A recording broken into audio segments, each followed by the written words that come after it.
नमस्कार विद्यार्थी मित्रांनो. तर ग्रेडअपच्या या ऑनलाईन प्लॅटफॉर्मवर सर्वांचं स्वागत आहे. तर आपण आज एक दुसऱ्या भाग एक घेऊन येतोय. आपण रेग्युलरली ग्रेडअपच्या युट्यूब चॅनलवर सायन्सचे लेक्चर, जिओग्राफीचे लेक्चर, जे काही एमपीसीचा पॅटर्न आहे त्याचे लेक्चर्स आपण इतके दिवस पाहत आलोय. त्यासोबतच ज्यांच्याकडून म्हणजे जे अधिकारी या प्रोसेसमधून झालेले आहेत त्यांच्याकडून जर तुम्हाला डायरेक्ट जर मार्गदर्शन लाभलं तर यात आणखीन भर पडते. म्हणजे टीचिंग तर असलंच पाहिजे, त्यासोबतच गायडन्स फार गरजेचं आहे. त्यासाठी आज आपल्या या ग्रेडअपच्या ऑनलाईन प्लॅटफॉर्मवर पद्माकर सर आहेत. तर गायकवाड सर, तुमचं मी इथं स्वागत करतो. तर काही तुम्हाला म्हणजे मुलांना काही गोष्टी आहेत, काही मार्गदर्शन आहे, मुलांचे भरपूर सारे डाऊट्स आहेत, म्हणजे मुलांच्या वतीनं हे मी तुम्हाला डाऊट्स विचारणार आहे. तर सर्वप्रथम सगळ्यात पहिला मुद्दा म्हणजे जो काही आपला राज्यसेवेचा जो काही पूर्ण पार्ट आहे त्या पार्टसाठी तुम्ही किती वेळ दिला, म्हणजे टोटल तुमचा वेळ एक आता तुम्ही डेप्युटी कलेक्टर या पदापर्यंत पोहोचेपर्यंत तुम्ही एकूण वेळ किती दिला हे मुलांना समजलं तर आणखीन त्यांना पण एक लक्षात येईल. साधारणतः मी 2016-17 पासून प्रयत्न करतोय या परीक्षेसाठी. परंतु एक 17 पर्यंतचे जे अटेम्प्ट होते माझे ते विथ ऑफिस होते, म्हणजे एकीकडे जॉबही चालू होतात आणि दुसरीकडे तयारीही चालू होती. तर दोन्ही गोष्टी एकत्र मॅनेज होत नव्हत्या. तर मग मी 2018च्या सुरुवातीला जॉब सोडला पूर्ण वेळ करण्यासाठी. पहिला पूर्ण वेळ अटेम्प्ट 2018चा दिला. त्यात थोडा 2 मार्क्सवरून माझा इंटरव्ह्यू कॉल राहून गेला आणि 2019चा अटेम्प्ट जरा व्यवस्थित घेतला, म्हणजे असं साधारणतः 3-3.5-4 वर्षांचा कालावधी मला लागला. ओके ओके ठीक आहे. आणि दुसरी, आता तुम्ही स्वतःहूनच सांगितलं की जॉब करत होता, तर विद्यार्थ्यांना तुम्ही काय सांगाल की जर काही विद्यार्थी जॉब करतात तर जॉब करत करत एमपीसीचं प्रिपरेशन करायला हवं का? याच्यामध्ये 2 भाग येतात, एक तर प्रायव्हेट जॉब आणि एक गव्हर्नमेंट जॉब. बरेचशी मुलं ऑलरेडी STI किंवा कुठल्या तरी वेगळ्या पदांवरती काम करतायत. त्यांना परीक्षांचा अनुभव आहे.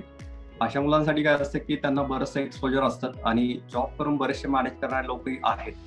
परंतु प्रायव्हेट जॉबमध्ये कंडिशन्स टोटली वेगळे असतात. तुमचं म्हणजे क्षेत्रच पूर्णपणे वेगळं असतात आणि वर्किंग अवर्सही बऱ्यापैकी जास्त असतात. सुट्ट्यांची वगैरे खूप कमतरता असते. तर मग माझ्या केसमध्ये मी जोपर्यंत प्रायव्हेटमध्ये जॉब करत होतो, जोपर्यंत मला कॉन्फिडन्स येत नाही की आता आपण ही एक्झाम व्यवस्थित करू शकतो, तर कॉन्फिडन्स आल्यानंतर मी जॉब लेफ्ट केला होता ऍक्च्युली. तर बॅलन्स करणं थोडं डिफिकल्ट आहे, काहींना जमतं, काहींना जमत नाही. तर जॉबचं नेचर बघून आपण हा डिसिजन घ्यायला पाहिजे. Okay okay.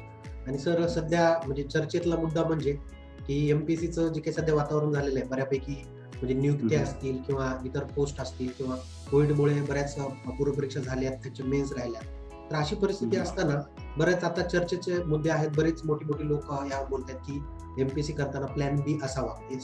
तर याबद्दल तुमचं मत काय, की एमपीसी आणि प्लॅन ए प्लॅन बी बद्दल आपण काय? ऍक्च्युली प्लॅन बी असावा आहे यात म्हणजे बऱ्यापैकी सत्यता आहे. कारण तुमच्या जवळपास आता ह्याच वर्षीचं बघितलं तर जवळपास 4.25 लाख मुलं बसलेले होते एक्झामसाठी आणि 4.25 लाखांपैकी फक्त एक 400 वगैरे मुलं यावर्षी सिलेक्ट झाले, जे की वन ऑफ द हायेस्ट ऍड आलेली होती या वर्षीची. मला असं वाटतं की उरलेल्या मुलांनी म्हणजे हा बॅक ऑफ द माइंड मध्ये कुठेतरी थिंकिंग असावी. मी आता म्हणत नाही की तुम्ही आताच अभ्यास करताना खूप विचार करा त्या गोष्टीचा, परंतु बॅक ऑफ द माइंड मध्ये कुठेतरी ठेवलेलं चांगलं. माझ्या केसमध्ये म्हणाल तर मी मुळातच म्हणजे प्लॅन बीचा वगैरे विचार केला नव्हता. सगळे काही रिस्क लावलेलं होतं. पुढे काय करायचं माझ्या डोक्यात ऑनेस्टली सांगायचं म्हणजे काहीही नव्हतं. पण फॉर्च्युनेटली गोष्टी चांगल्या घडत गेल्यात आणि पोस्ट मिळत गेली. Okay okay. आणि सर, या म्हणजे प्रोसेसला म्हणजे तुमचं मत काय, की मुलांनी किती वर्ष द्यायला?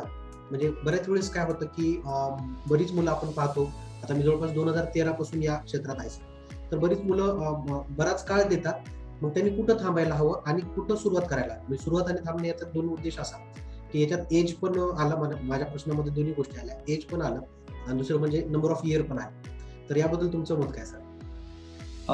बरेचसे लोक या प्रोसेसला चक्रव्यूह म्हणतात की एकदा माणूस आला की बाहेर जाणं कठीण होतं आणि या प्रोसेसमध्ये टेम्पटेशन्स खूप आहे. टेम्पटेशन म्हणजे कसं की दरवर्षी आपल्याला वाटतं की माझा प्रोग्रेस होत चाललाय, मी वर्षी प्री निघालो, नेक्स्ट इयरला मेन्स निघालो, अजून एक अटेम्प्ट घेतला तर अजून पोस्ट निघेल. तर मग ह्या प्रोसेसमध्ये बऱ्याच मुलांचे 5-6 वर्ष कसेही चालले जातात. त्यामुळे मला म्हणायचं असं आहे की तुम्ही जेव्हा प्रोसेसमध्ये एंटर करतात तेव्हाच खूप साऱ्या तुमच्या विचारांमध्ये क्लॅरिटी असायला हवी की तुम्ही किती वेळ देणार आहे. माझं सांगायचं म्हटलं तर मी स्वतःला 2 अटेम्प्ट घेऊन आलेलो होतो जॉब सोडताना, कारण ऑलरेडी मी ऍट द एज ऑफ 29 मी जॉब सोडला होता आणि पॉसिबल नव्हतं पुढे की 31-32 नंतर ह्या गोष्टी कंटिन्यू करणं. तर खूप 2 प्रयत्नांमध्ये मी करायचं असं ठरवलं होतं. त्यामुळे जे काही प्रयत्न होते, जे काही 2-2.5 वर्ष काढलेले होते, ते खूप मग व्यवस्थित प्लॅनिंगने काढलेले होते. खूप कॅल्क्युलेटेड रिस्क होता. तर मुलांना मी हेच सांगेल की तुम्ही जेव्हा या क्षेत्रामध्ये येताय, तर तेव्हा मला असं वाटत नाही की 4-1 वर्षांपेक्षा जास्त वेळ तुम्ही इकडे घालवायला पाहिजेत. येतानाच खूप क्लॅरिटीने या. गोष्टी मे बी कदाचित इझी होतील तुमच्यासाठी. आणि सर आता अभ्यासाच्या नियोजनावर आपण थोडंसं येऊ. म्हणजे मी थोडेसे नवीन विद्यार्थी ज्या ह्या क्षेत्रामध्ये वळताना काही त्यांचे डाऊट्स असतील सुरुवातीला. आता आपण थोडंसं अभ्यास पद्धतीवर बोलूया. तर आता विद्यार्थ्यांना बऱ्याच जे नवीन विद्यार्थी आहेत, खरं सांगायचं तर एमपीसी करायचं म्हटलं की डोक्यामध्ये डेप्युटी कलेक्टर ही पोस्ट असते. म्हणजे पहिली पोस्ट आपण बरेच विद्यार्थी डेप्युटी कलेक्टर ही पोस्ट ठेवूनच येतात. तुम्ही त्या पदावर आता रुजू झालात, तुम्ही आता त्याच्यात तुमची निवड पण झालेली आहे एमपीसी द्वारे, बरोबर. तर यासाठी हा जो काही पूर्ण काळ आहे किंवा हे जो पूर्ण जो काही 2 वर्षाचा तुम्ही काळ सांगितला, तर या 2 वर्षाच्या काळामध्ये अभ्यासाचं नियोजन कसं असावं, आठवड्यामध्ये म्हणजे सुट्टी घ्यायला हवी का, एखादा दिवस वीक ऑफ घ्यायला पाहिजे का अभ्यासासाठी म्हणतो खास करून, तर या गोष्टीवर तुमचं काय मत आहे की नियोजन कसं असावं? मी असं म्हणेल की एक प्लॅनिंग आणि एक सेल्फ ऑर्गनायझेशन हे खूप इम्पॉर्टंट फॅक्टर्स आहे एक्झाम मध्ये. तुम्ही जर एवढ्या कॉम्पिटिशन मध्ये तुम्हाला जर सक्सेस होऊन पुढे जायचं असेल, तर मला असं वाटतं की खूप ऑर्गनाइज पद्धतीने या सगळ्या गोष्टी मॅनेज करायला हव्यात.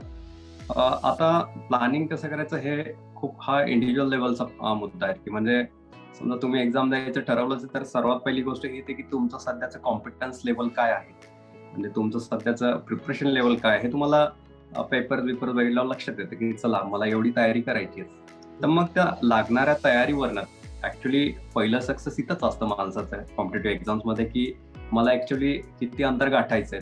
हे अंतर गाठायचं एकदा म्हणजे कळलं, त्यानंतर पुढचा पार्ट आहे तो प्लॅनिंगचा. आता माझ्या केसमध्ये मी असं म्हणेल की जॉब करत असताना बऱ्याचशा गोष्टी क्लिअर केलेल्या होत्या, अभ्यास थोडाफार करायचो. तर मला साधारणतः एक 10 ते 12 महिन्यांचं प्लॅनिंग मला सफिशियंट होतं.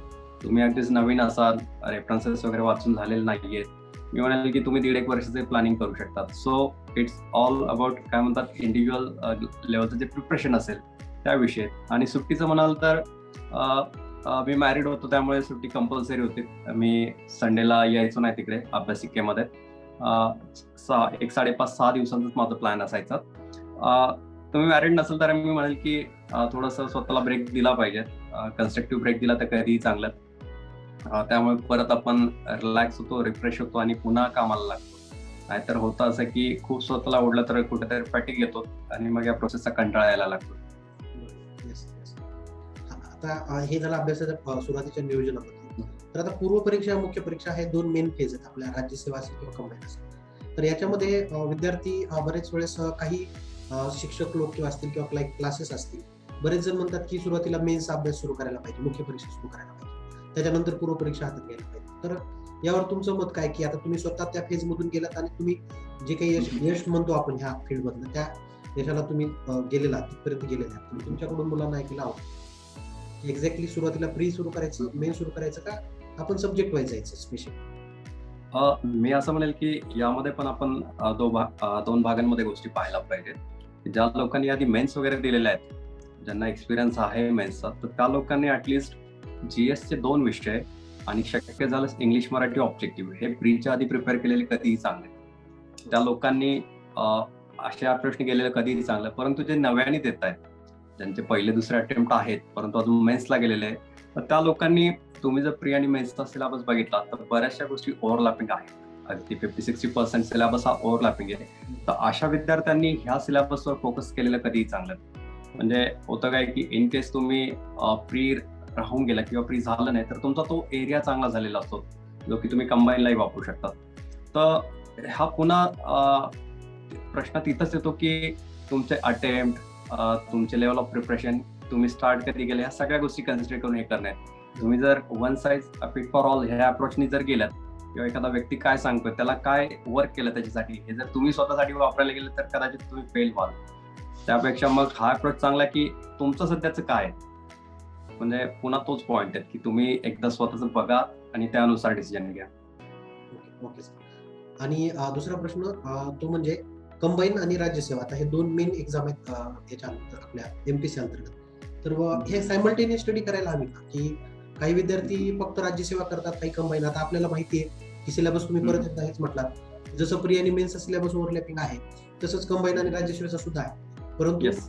परंतु काही विद्यार्थ्यांचं म्हणजे एक माइंड एक असतो की कंबाईन करणारा विद्यार्थी राज्यसेवेकडे वळत नाही आणि राज्यसेवा करणारा बऱ्याच वेळेस कंबाईन देत नाही. म्हणजे असं जे होतं मुलांमध्ये, तर त्यांना तुम्ही काय सजेस्ट कराल? तुम्ही जर बघितलं की आमच्या ह्या वर्षीच्या बॅचमध्ये काही मुलं अशा आहेत की ज्यांनी एकाच वर्षात 3-3, 4-4 कोर्स काढलेले आहेत. म्हणजे प्रॅक्टिकली हे पॉसिबल आहे की एकाच वेळेस तुम्ही अनेक एक्झाम्स काढू शकतात. परंतु मग त्याच्या मागचं एक बेसिक लॉजिक हे आहे की तुम्ही जसं म्हटलं की कंबाईनचा आणि राज्यसेवेचा बराचसा सिलेबस ओव्हरलॅपिंग आहे. तर मी म्हणेल की आपण एक्झाम्स वेगवेगळ्या अशा पद्धतीने बघितल्यापेक्षा आपण सिलेबसनुसार जर बघितलं तर खूप बेटर होतील गोष्टी. आपण जर कॉमन असलेल्या गोष्टी जर खूप व्यवस्थित त्यावर कमांड मिळवली तर मला वाटत नाही की तुम्हाला एक्झामचा काही प्रॉब्लेम येईल. म्हणजे तुमचं STI, AOC सारखे जवळपास 80-90% हे ओव्हरलॅपिंग आहेत. तुमचं इंग्लिश मराठी जसंच तसं आहे, तुमचं इकॉनॉमिक्स असेल किंवा पॉलिटीचे पोर्शन असतील, महाराष्ट्राचा भूगोल, इतिहास, या सगळ्या गोष्टी जवळपास कॉमन आहेत. तर मी असं म्हणेल की तुम्हाला आधीच्या प्रश्नात म्हटलं ना की हा जर ओव्हरलॅपिंग जर तुम्ही खूप चांगल्या पद्धतीने प्रिपेअर केलात ना तर मग परीक्षा कुठलीही असू द्यात तर तुम्हाला म्हणजे पॉसिबल आहे ह्या गोष्टी. Okay sir. आणि याच्यामध्ये आता आपल्या MPC मध्ये जे काही नवीन विद्यार्थी येतात, जेव्हा आपण एखादा वर्ष जेव्हा MPC मध्ये काढतो त्यावेळेस सगळ्या गोष्टीचा आपल्याला पूर्णच अनुभव येतो. त्यामुळं हे नवीन विद्यार्थ्यासाठी हा प्रश्न मी तुम्हाला विचारणार की जे काही न्यूजपेपर असतात, म्हणजे बऱ्याच वेळेस MPC द्यायचं म्हटलं की न्यूजपेपर वाचावे लागतात, 3-3 न्यूजपेपर. हे थोडासा एक गैरसमज बऱ्याच विद्यार्थ्यांना आहे. तर न्यूजपेपरचं महत्व MPC मध्ये किती आहे? करंट अफेअर हा भाग कसा केला पाहिजे, तो न्यूजपेपरशी निगडीत आहे का? डेली न्यूजपेपर मध्ये काही विद्यार्थी ज्यावेळेस नवीन विद्यार्थी येतात, मी पाहतो सुद्धा की पहिले 6 महिने तर रोज 2 तास पेपर वाचतात. ओके, कुठलाही पेपर. तर हे गरजेचं नक्कीच नाहीये, पण मी सांगण्यापेक्षा तुमच्या अनुभवामुळे मुलांपर्यंत कसं जाईल हे, म्हणजे याला इम्पॉर्टन्स कसं द्यायला पाहिजे? ऍक्च्युली तुम्ही जर या एक्झामचं नेचर बघितलं तर हे फॅक्च्युअल बेस्ड एक्झाम आहेत. त्यामुळे तुमचा करंट अफेअर्सचा बराचसा पोर्शन हा मॅगझिन्स मधनं होऊन जातो, वेगवेगळ्या मॅगझिन्स मधनं. म्हणजे मी असं म्हणेल की न्यूजपेपर नाही वाचलं तरी गोष्टी जमून जातात.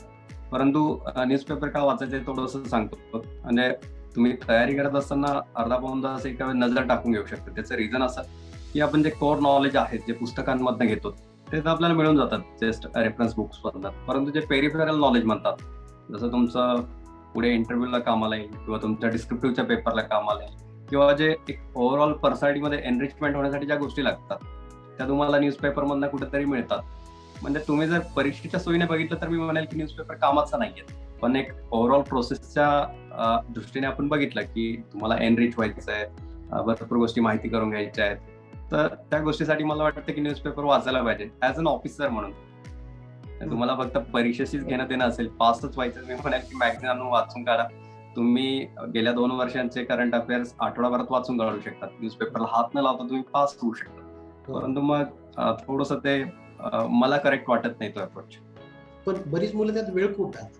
म्हणजे माझा मुद्दा हा होता की न्यूजपेपर वाचायला पाहिजे किंवा नाही, याच्यापेक्षा वेळ. आणि त्यातही सर म्हणजे अनुभव काही गोष्टी पाहितल्या की समजा आपण एखादा मटा वाचल्यानंतर सकाळ वाचला, लोकसत्ता, म्हणजे आता आपण बघतो सगळ्याच न्यूज सगळ्या सेमच असतात, काही वेगळं नसतं. बरोबर. एखादे 2-3 आर्टिकल सोडले तर मग बरेच मुलं असं करतात सुद्धा. म्हणजे 100 पैकी आज 10 मुलं असं करतात की 2-3 न्यूजपेपर मध्ये वेळ घालतात. ओके, तर त्यांच्यासाठी मी हा खास करून प्रश्न विचारायचा. ओके, आलं लक्षात परत रेफरन्स. मी असं म्हणेल की तुमचा अभ्यासाचा वेळ त्यात घालू नका. तो प्रश्न अभ्यासाचा नाहीये, 2-3 पेपर्स वाचण्याची गरज नाहीये. तुमचा रेग्युलर अभ्यास करा, एक आवड म्हणून ते बघा, जगात काय चालू यासाठी ते बघा, ते गरजेचं नाहीये. तुम्ही यात वेळ घालवू नका सध्या. आणि दुसरा शेवटचा एक आपण प्रश्न घेऊ. म्हणजे आता तुम्ही या पूर्ण प्रोसेसमध्ये तुम्ही 1-2-3 वर्ष दिली, तर तुम्हाला मध्ये कधी असं म्हणजे स्टडी करताना वगैरे कधी असं डिप्रेशन वगैरे आलं का, की जेणेकरून नाही बाबा आता आपण काहीतरी दुसरं करायला पाहिजे, MPSC काय आपल्याला होत नाही, असं तुम्हाला कधी वाटलं का? म्हणजे करंटली असं काही वाटणारे मुलं असू शकतात, त्यांच्यासाठी हे प्रश्न. ऍक्च्युली असं कोणीच क्लेम करू शकत नाही की मी खूप आधीपासून कॉन्फिडन्स मध्ये होतो, पोस्ट मला 100% मिळणारच होती, असं क्लेम कोणी करू शकत नाहीत. म्हणजे माझंच सांगेल की ह्या वर्षी मला क्लास 1 मिळेल का, क्लास 2 मिळेल का, एवढ्या चिंतेपर्यंत मी एक्झामच्या रिझल्ट पर्यंत होतो. त्याची चिंता वाटायची मला की काय होईल, काय नाही होणार. ऑब्व्हियसली इन्सिक्युरिटी वाटणं हा खूप प्रोसेसचा भाग झाला. परंतु मग हा खूप इंटरेस्टिंग पार्ट आहे त्याचा. ते तुम्हाला ह्या प्रोसेसमध्ये आलं म्हणजे इन्सिक्युरिटी येणार, थोडंसं स्वतःवरती डाऊट वाटणार, हे खूप 100% होणार. पण मग यावर सोल्युशन्सही तुम्हाला काढावं लागतात. म्हणजे यामध्ये सोल्युशन्स काय काय येतात ते तुम्हाला सांगतो. तुम्ही एक डायरी रायटिंग किंवा जर्नलिंग म्हणतात त्या गोष्टी मेंटेन करू शकता, की स्वतःचे थॉट्स वगैरे लिहून काढण्यात. इन्सिक्युरिटीज वगैरे लिहिल्यावर त्याचे सोल्युशन्सही आपल्याला क्लिअर दिसतात. तुम्ही दुसरी गोष्ट असं करू शकता की काय तुम्ही आठवडाभर 4-5 दिवस अभ्यास करणार ते करणार, परंतु एखाद्या दिवशी फ्रेंड्स सोबत बोलणं, फॅमिली सोबत बोलणं, ही एक गोष्ट करू शकतात. अजून एक गोष्ट मी प्रकर्षाने करायचो ती म्हणजे ह्या प्रोसेसमध्ये मी बरेचशी पुस्तकं वाचलेत. त्यातल्या त्यात ज्या बायोग्राफीज होतात त्या वाचल्यामुळे झालं काय की एक मोटिवेशन टिकवण्यामध्ये ह्या गोष्टींचा खूप मदत झालं. म्हणजे असं काही वाटलं नाही की आपण फक्त अभ्यासच करतोय. तर अभ्यासासोबत माझ्या जवळपास 20-25 पुस्तकं ह्या 2 वर्षात वाचून झालेले आहेत. त्यामुळे झालं असं की पूर्ण प्रोसेसमध्ये मोटिवेशन ठेवण्यामध्ये त्याही गोष्टीचा खूप मला फायदा झाला. तर तुम्ही कॅन्डिडेट्स वगैरे ह्या गोष्टी बऱ्याचशा फॉलो करण्यासारख्या आहेत. ह्या प्रोसेसला ड्राय होऊ देऊ नका, अगदी कोरडेपणा येऊ देऊ नका. असं व्हायला नको की या प्रोसेसमध्ये राहिले तुम्ही आणि पुण्यातून वापस जाताना काहीच केलं नाही. तर कुठेतरी एक एनरिच म्हणून किंवा एक तुमच्या व्यक्तिमत्वामध्ये थोडंसं काहीतरी भर पडून तुम्ही इथून गेले पाहिजेत.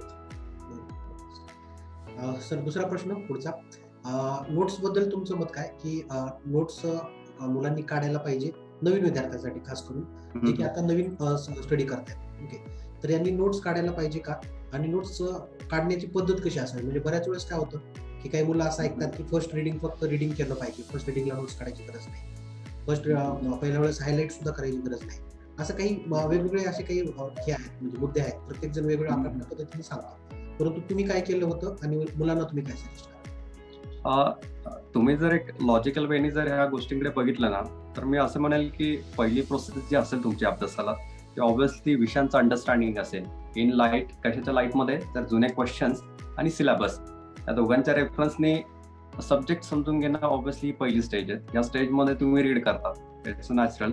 मग एकदा तुमची अंडरस्टँडिंग डेव्हलप झाल्यावर तुम्ही हायलायटिंग असेल किंवा जो पोर्शन तुम्हाला बाजूला काढायचा आहे, जो परीक्षेच्या दृष्टीने कामाचा आहे, तो पोर्शन तुम्ही हायलाइट करू शकता. तिसऱ्या स्टेजमध्ये ह्या गोष्टी तुम्ही कुठेतरी एकत्र कन्सॉलिडेट करू शकता. कन्सॉलिडेशन करणं म्हणजे नोट्स काढणं. आणि चौथ्या स्टेजमध्ये तुम्ही ह्या रिव्हिजन्स करू शकता मल्टिपल. आता ह्या नोट्स का काढायचे हे मी तुम्हाला सांगतो की आपल्या परीक्षेचं जर नेचर बघितलं तर फॅक्च्युअल आहे. म्हणजे HRD सारख्या विषयाचं जर उदाहरण घेतलं तर एका विषयामध्ये जवळपास 42-43 वेगवेगळ्या बॉडीज आहेत, आणि त्या बॉडीजमध्ये लक्षात ठेवण्यासारखं असं काही कन्सेप्च्युअल नाही आहेत. म्हणजे तुम्ही लॉजिक लावून असं काही लक्षात ठेवू शकत नाही की ही संघटना ह्याच वर्षी का स्थापन झाली, याचा अध्यक्ष हाच काय. तर असं खूप सारा डेटा तुम्हाला लक्षात ठेवावा लागतो. मग ह्या केसमध्ये नोट्सचं महत्व इथे येतं. तर मग अशा विषयांच्या तरी तुमच्या नोट्स असायला हव्यात. जसं आता फॉर एक्झाम्पल तुम्ही जर लक्ष्मीकांत म्हटलं, तर लक्ष्मीकांतचे तुम्ही नोट्स काढणं मी म्हणेल की थोडंसं लॉजिकल वाटत नाही. त्याचं रिझन असं आहे की इट्स सेल्फ नोट्स आहेत, त्याच्या फुट नोट्स मधनही प्रश्न येतात, असं ते पुस्तक आहे. त्यामुळे पण जे बाकीचे विषय आहेत, जसं GS2चा पार्ट 2 झाला किंवा तुमचा HRDचा विषय झाला, इकॉनॉमी झालं, तर तुम्ही नोट्स काढू शकता. आणि नोट्स कशा काढायच्या याचं काय असं स्टँडर्ड फॉर्मॅट नाही. त्याचं रिझन असं की नोट्स म्हणजे काय की तुम्ही वाचलेली गोष्ट रिकॉल करता यावी यासाठी तुम्ही काहीतरी लिहिता, ते म्हणजे नोट्स आहेत. मग प्रत्येकाची स्टाईल वेगवेगळी आहे. काही लोक फक्त एखादा अक्षर टाकून पूर्ण पेज रिकॉल करू शकतात, काही लोकांना डिटेलमध्ये लिहावं लागतं. तर तुम्हाला काय सूट होतं ही गोष्ट तुम्ही बघा.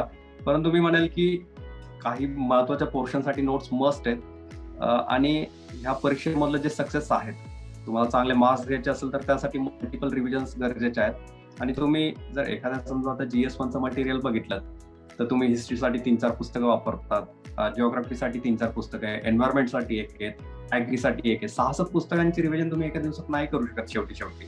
सो ते सगळं एका ठिकाणी कन्सॉलिडेट करणं हा आहे नोट्सचा पर्पज. आणि मी म्हणेल की तुम्ही काढा, शक्य आहे तिथं काढा.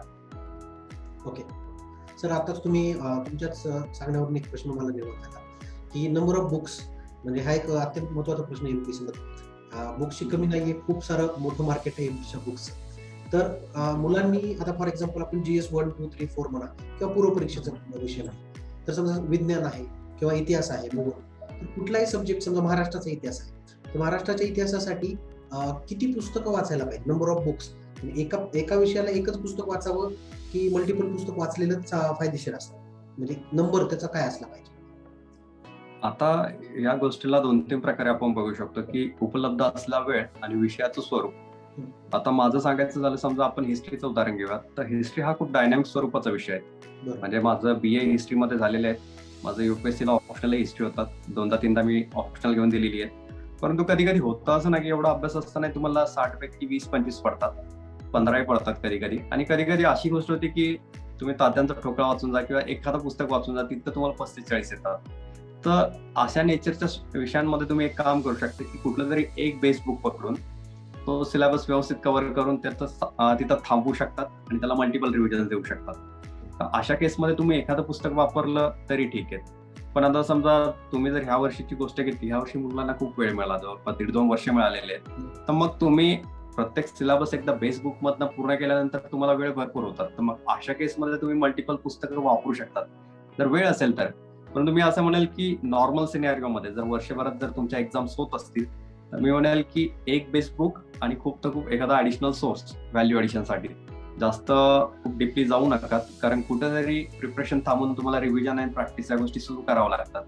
तुम्ही जर लास्ट मोमेंट पर्यंत फक्त अभ्यासामध्येच असाल, रिव्हिजन होणार नाही, ऑब्व्हियसली रिकॉलिंग होणार नाही आणि स्कोर कमी होईल. तर मी म्हणेल की थोडे काही बेस पुस्तकं वापरा प्रत्येक विषयासाठी आणि व्हॅल्यू ऍडिशनसाठी एखादा किंवा दुसरा सोर्स वापरू शकता. ठीक आहे सर, थँक्यू. आणि म्हणजे आजच्या सेशन मध्ये आपण म्हणजे बऱ्यापैकी विद्यार्थ्यांना जे काही डाऊट्स असतात ते बरेच क्लिअर झालेले असतील आता मला असं वाटतंय.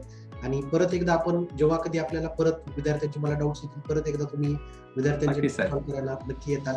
आणि देऊ शकतो सर सेशन अजून एखादं. येस नक्की नक्की सर, थँक्यू व्हेरी मच. तुम्हाला पुढील वाटचाली शुभेच्छा. आणि आपण Thank you, sir. या सेशन मध्ये इथेच थांबूया. ठीक आहे, धन्यवाद.